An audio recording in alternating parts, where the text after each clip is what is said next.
At just 20 years old, Juan Soto conquered the MLB postseason.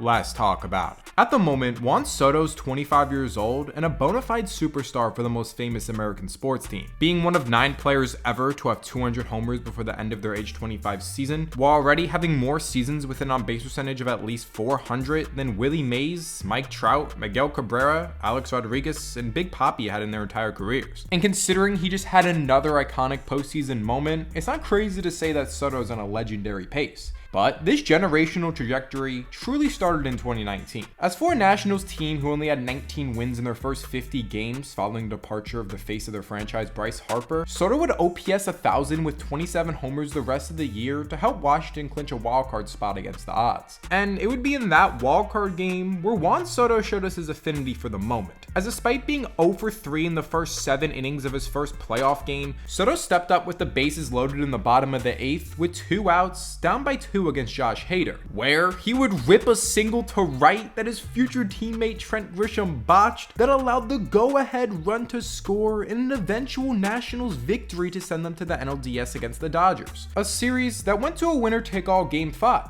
A contest, the Nats were down 3-0 in the 6th inning. However, following a Rendon double, Soto smacked a single to get a squad on the board. And that duo wasn't done, because in the 8th, a pitch after Rendon welcomed Kershaw to the inning with a solo bomb, Juan Soto did the same thing to tie the ball game in the late stages, later allowing Howie Kendrick and extras to slap a dagger grand slam to send Washington to the NLCS. And while Soto was pretty quiet that series statistically, it didn't really matter, as the Nationals would simply run through the Cardinals in 4 games to go to the World Series against the 2019 Astros, one of the best teams of this century, who were giving the ball to Soto's future teammate Garrett Cole in Game 1, who, by the way, was in the midst of one of the greatest runs we've ever seen from a pitcher. So, how did a 20-year-old do on baseball's biggest stage against an all-time great opponent? Well, after striking out in his first AB, he would take Garrett Cole 417 feet the other way onto the tracks at Minute Maid Park, before slapping a 2 RBI double against Cole in the 5th as well, later giving Soto a 3-hit, 3 RBI, 1 stolen base performance in a key Game 1 win.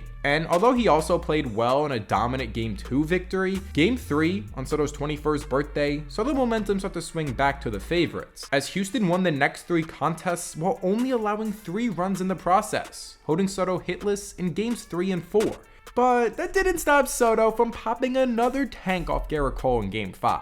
So now with their season on the line, things didn't look great when Houston took an early lead on this Bregman homer. A long ball, the third baseman celebrated by carrying the bat all the way down the line. However, after Eaton tied it with his homer in the 5th, Soto stepped up against Justin Verlander. And following the freshly turned 21-year-old nodding at a pitch brushing him off the plate, he would launch an absolute moonshot in what ended up being the deciding run in a Nationals win. And for the cherry on top, he made sure to carry his bat down the line despite Bregman. Which finally brings us to Game 7, where Soto, who had an awkward catch to save 2 runs early and the only Washington hit through 6, stepped up after Rendon blasted a solo homer to bring the game within 1 off Zach Greinke, who was having an excellent outing. And with Hinch staying with his starter, Soto shuffled his way to a 5-pitch walk to put the go-ahead run in the box at Howie Kendrick, who would be facing Will Harris at the pen. And as you may know, he would rip a 2-run shot off the foul pole to throw the Nats in front, meaning with help from Soto later roping a single to add insurance in the 8th, the Washington Nationals were able to secure their first World Series championship in franchise history. While their young superstar Soto posted a 927 OPS over the course of the playoffs, and an insane 333 average, an 1178 OPS, and 3 homers in the Fall Classic. So now, several years later, Juan Soto has a shot to return glory to a Yankees franchise against another juggernaut in the Fall Classic. And while we have no idea what the future holds for Juan Soto,